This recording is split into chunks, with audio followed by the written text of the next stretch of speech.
Hello viewers, మనం ఇవాళ వీడియోలో వంకాయ బఠానీ ఎలా ప్రిపేర్ చేయాలో చూద్దాం. దీనికోసం ముందుగా స్టవ్ ఆన్ చేసుకొని దాని మీద ప్యాన్ పెట్టుకొని అందులోకి ఒక 3 స్పూన్స్ ఆఫ్ ఆయిల్ యాడ్ చేసుకోండి.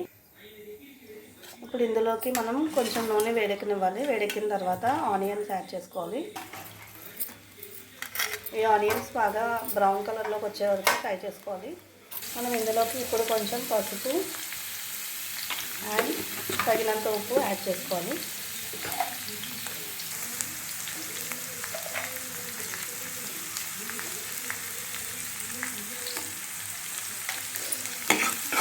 దీన్ని బాగా కలుపుకోండి.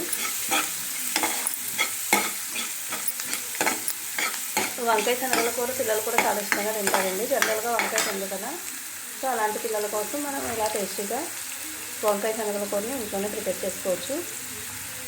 ఇప్పుడు మనం ఇందులోకి సన్నగా తరిగి పెట్టుకున్న టమాటాలు యాడ్ చేసుకోవాలండి.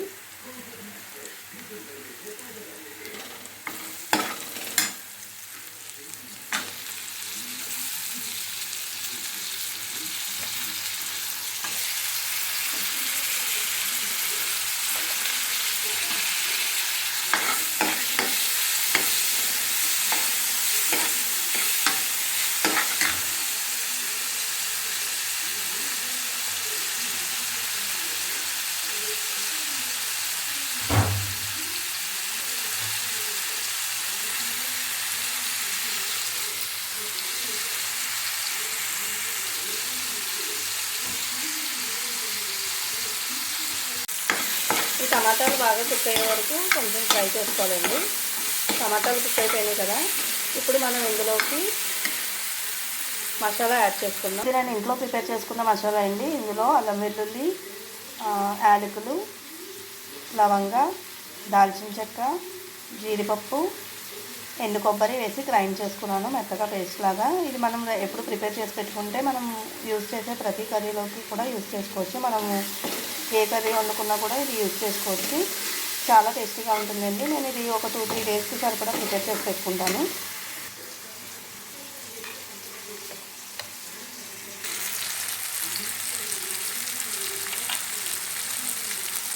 ఇప్పుడు ఈ పేస్ట్ యాడ్ చేసుకొని ఈ పచ్చివాసన పోయే వరకు వేగనివ్వాలండి.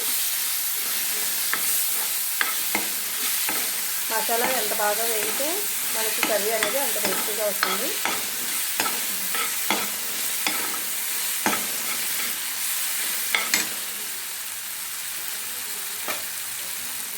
శనగలు శుభ్రంగా కడిగి రాత్రంతా నానబెట్టి మార్నింగ్ కొంచెం బాయిల్ చేసి పెట్టుకున్నానండి. శనగలు అనేది ఇలా ప్రిపేర్ చేసుకోండి. చూడండి, ఇది మనకి మసాలా వేగింది. ఇప్పుడు ఈ స్టేజ్లో ఉన్నప్పుడు మనం ఆల్రెడీ ముందుగా కట్ చేసి పెట్టుకున్న వంకాయలు యాడ్ చేసుకోవాలి.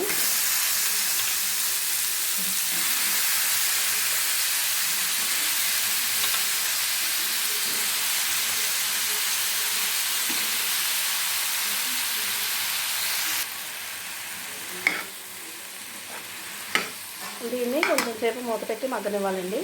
మనం ఈ స్టేజ్లో కర్రీ ఉన్నప్పుడు ఇందులోకి మనం ఆల్రెడీ బాయిల్ చేసి పెట్టుకున్న శనగలు యాడ్ చేసుకోవాలండి. యాడ్ చేసుకొని బాగా కలిసే వరకు కలుపుకోండి, కొంచెం మగ్గనివ్వండి. ఇప్పుడు దీంట్లోకి మనం కొద్దిగా కారం యాడ్ చేసుకుందాం.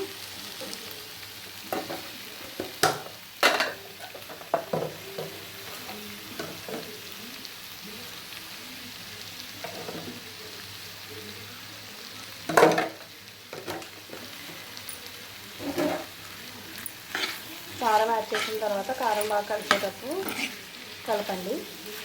కొంచెం సేపటి వరకు దీన్ని ఇలా మగ్గనివ్వండి. ఇందులోకి ఒక గ్లాస్ ఆఫ్ వాటర్ యాడ్ చేసుకున్నానండి. వాటర్ యాడ్ చేసుకున్న తర్వాత బాగా కలుపుకొని కొంచెం మగ్గనివ్వండి. అంతేనండి, ఎంతో రుచికరమైన వంకాయ శనగల కర్రీ ప్రిపేర్ అయిపోయినట్టే.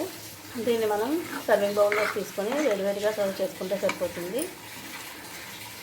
పిల్లలు పెద్దలు ఎంతో రుచికరంగా ఎంతో ఇష్టంగా తినే వంకాయ శనగల కర్రీ ప్రిపేర్ అయిపోయింది.